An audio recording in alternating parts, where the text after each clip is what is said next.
తగ్గిన ఇంటికి పోయిన తర్వాత కూడా అలాగే కొత్త బండి ఇస్తాం. ఏంటి టిఫిన్ తింటావు? ఇడ్లీ తింటావా? మీరేమవుతారా? తల్లిదండ్రులు లేరా? ఇక్కడి నుంచి మాది బాధ్యత.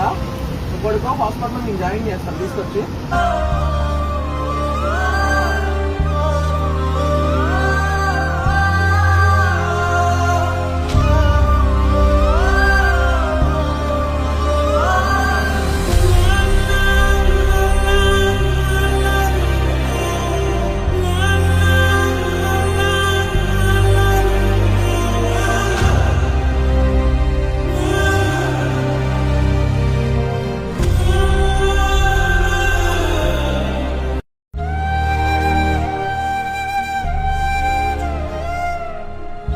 నీకు ప్రతి చిన్న అవసరాన్ని నీ కొంచెం బలం వచ్చి నీ గుండెలో నిమ్ము తగ్గేంత వరకు ఎంపీ గారు చూసుకోమని చెప్పారు.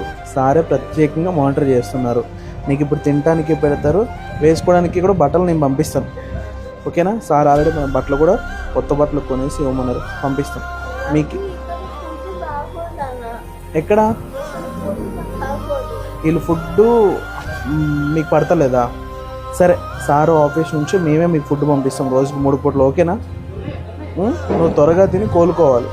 మందులు కూడా ఉన్నాయి కదా మీకు. నువ్వు అటు ఇటు తిరగడానికి రేపు పొద్దున్నే వీల్ చైర్ కూడా తీసుకొచ్చి ఇస్తాం. నడవడానికి చైర్ అడిగింది కదా, ఓపిక లేదు అని చెప్పి ఇక్కడే పడుకొని ఉండమ్మా. ఇప్పుడే తింటాను, నేను ఏమన్నా పంపిస్తాను. ఓకేనా?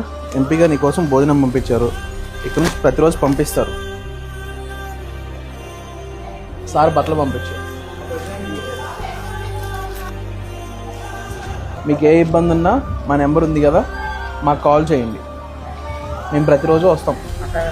ఈ అన్నయ్య మిమ్మల్ని చూసుకుంటూ ఇదే హాస్పిటల్లో వర్క్ చేస్తాడు. ఇతను కూడా ఇక్కడే ఉంటాడు. మీకు ఏమైనా ఇబ్బంది అయినా మీరు ఎటు వెళ్ళొద్దు. ఏమన్నా ఆకలి వేసినా ఏమైనా ఇబ్బంది అయినా ఇక్కడ మేము పట్టుకొని వస్తాం. ఓకేనా? ఇక్కడ నుంచి అయితే ఎటు కదలొద్దు.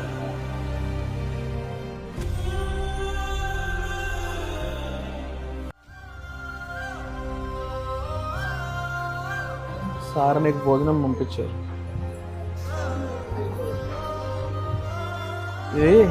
సార్ నీకు వీల్ చైర్ ఇస్తాను మాట ఇచ్చారు కదా, నువ్వు వీల్ చైర్ కూడా పంపించారు. నీకు ఇన్హేలర్ ఇస్తున్నారమ్మా, పెడుతున్నారా మిషన్? నీకు ఆయాసం తగ్గేంత వరకు ఇక్కడే ఉండు. మీ కరుణాన్ని కూడా ఇక్కడే ఉంటారు. నీ బాధ్యత మా ఎంపీ సార్ది. ఓకేనా? సరే తాత, చూసుకోండి, జాగ్రత్త.